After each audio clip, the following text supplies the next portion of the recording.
待ちください。ご苦労様です。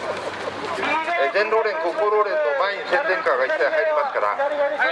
まではご通行中の皆さん、私たちは TPP 環太平洋経済連携協定交渉が国会にも国民にも秘密のうちに進められていますが、今日シンガポールで行われている閣僚会合で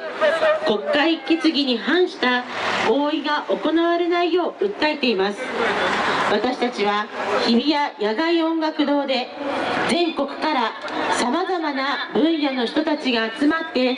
これでいいのか TPP12.8 大集会を開きました。皆さん、TPP はアメリカが中心となり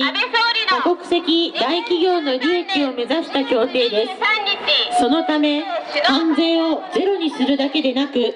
私たちの命や暮らし、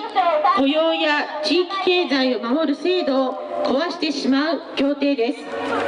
私たちは TPP の危険性とともに秘密主義も問題にしています。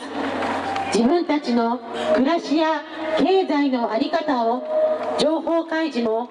国民的な議論もないまま決められることに納得できません。皆さん、国会の衆参農林水産委員会はこのような心配の声を反映して、情報開示やお米など基本食料の関税を維持すること、食の安全や国民の最大限を守ること、3月17日、自民党党大会の演説、10月